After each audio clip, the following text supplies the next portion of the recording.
यही नियम है। इसलिए मधुमक्खी से सीखो, तुम भी वही कर रहे हो मधुमक्खी जैसा काम।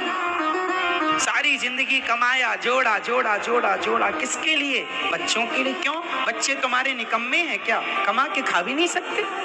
अरे जिंदगी बिंदास जियो, आराम से, जितना है बहुत है। सारी जिंदगी हाय हाय बेईमानी करता है, उल्टे काम करके जोड़ता है और सब छोड़ के मर जाता है।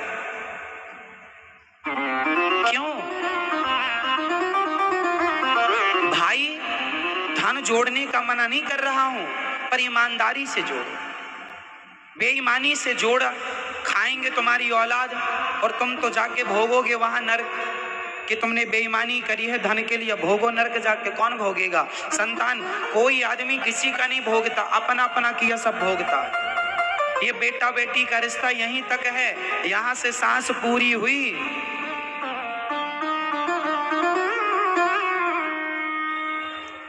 इसलिए सांस टूटते ही ये बेईमानी से बचो।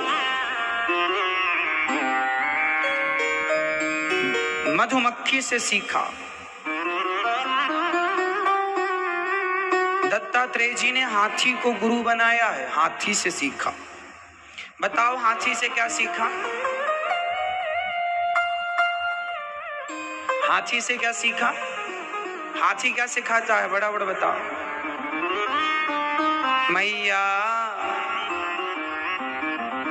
सुन लो मेरी माँ,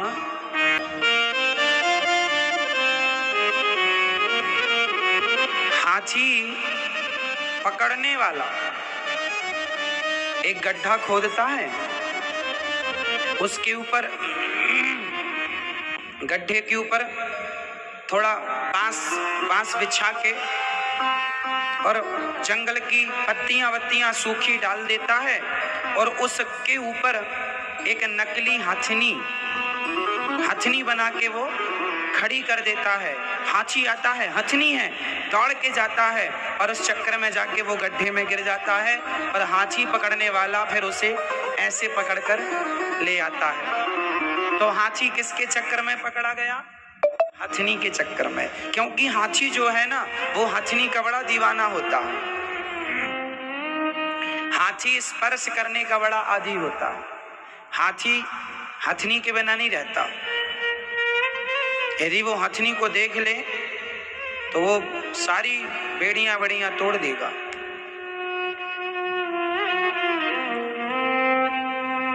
तो हाथी जैसे हथनी के चक्कर में मारा गया,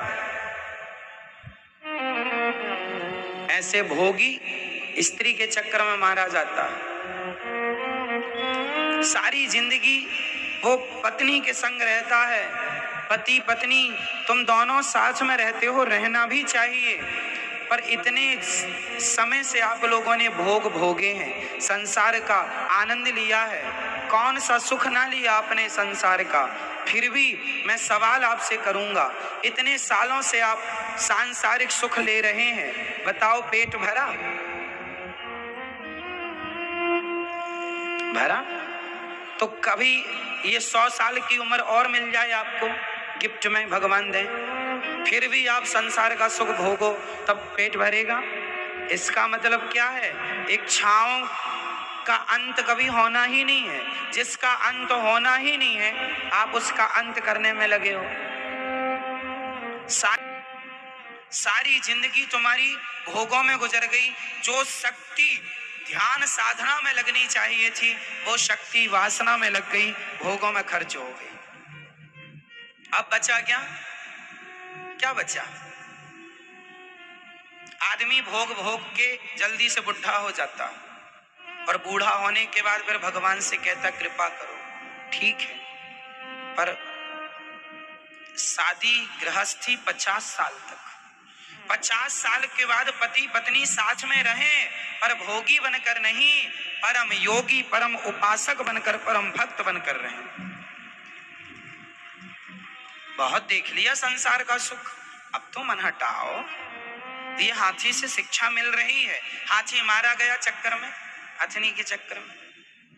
तुम भी ये मानव शरीर भोग भोगने के लिए, ये भोग भोग तो सब कुत्ता बिल्ली भी सब संसार का सुख ले ही रहे हैं। ये मानव का तन भगवान में मन लगाने के लिए, मन को केंद्रित करने के लिए, इच्छाओं का अंत करने के लिए मानव का तन मिला है।